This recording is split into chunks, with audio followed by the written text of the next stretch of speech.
Hey guys, Erin Bradley here, and I wanted to come on here today because I was talking with a coaching client earlier today, and we were discussing a topic that I think is very common for us real estate professionals, and so I thought I would come on here and share it in the hopes that it might help one of you.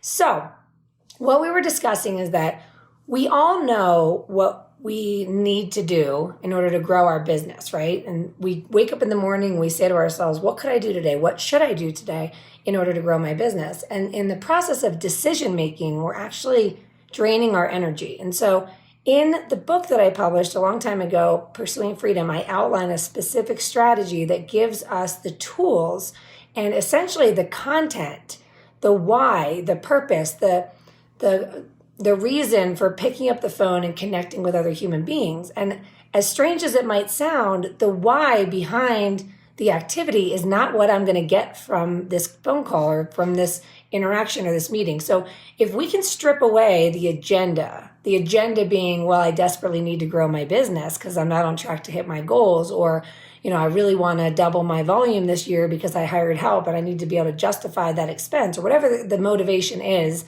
which is that I need to grow my business or I want to grow my business. If we approach our day-to-day activity of picking up the phone, meeting with people, and we're approaching it with this agenda built in, it often stalls us from taking action, or if we do take action, we often fall a little bit flat. In other words, we are doing it because we think we should and because we have to, and then it's like we're checking a box, but there's no joy in the process.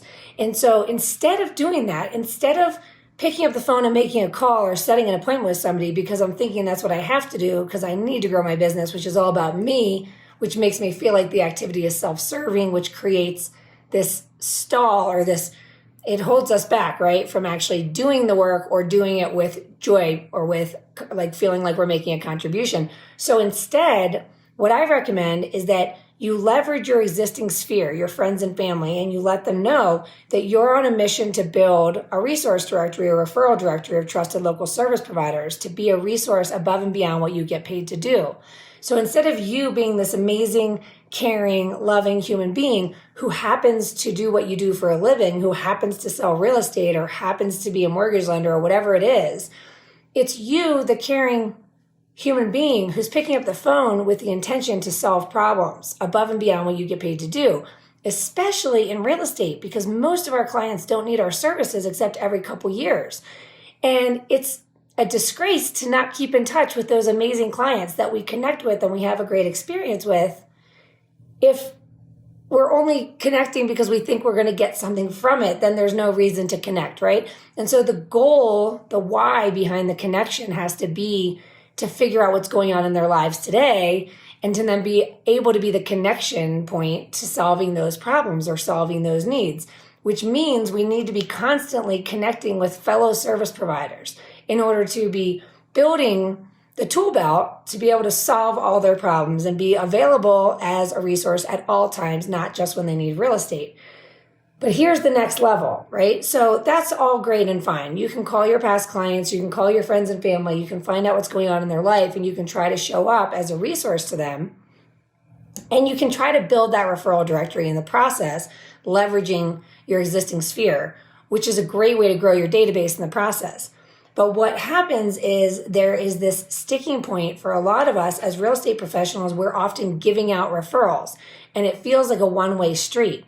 And what is missing at times is reciprocity, right? There's a frustration about the lack of reciprocity, that I'm always sending business to so-and-so and I'm not seeing anything in return.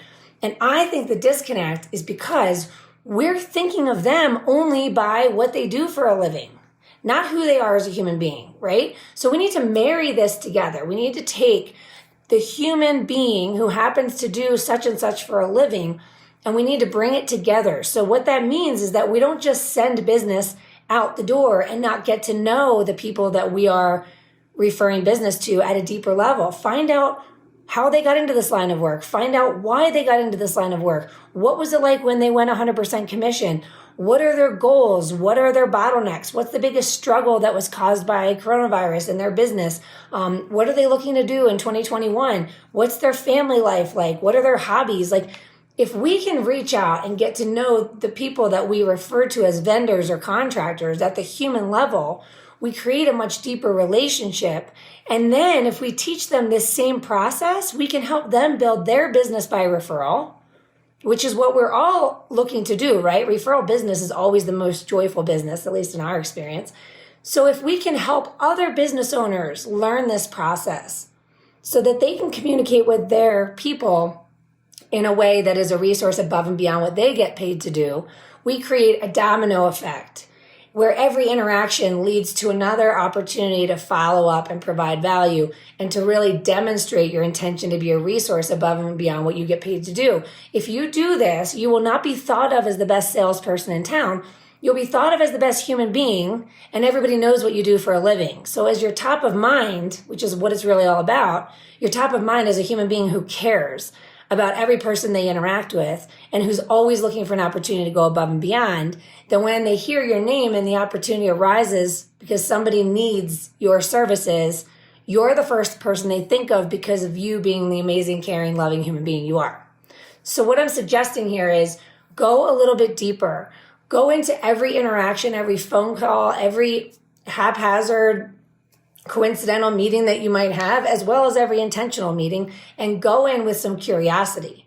Try to get to the next level. Try to get a little bit deeper so that you can find the action item, whether you're talking to a client or a fellow entrepreneur, because we're all in this together. And the more we collaborate and share and support one another, the more we create this vibration that ultimately helps us attract more of the right kinds of clients into our life and business. So I hope you found this helpful. As always, comment, send me feedback, ask me questions. I geek out on this stuff and I love being a resource to you.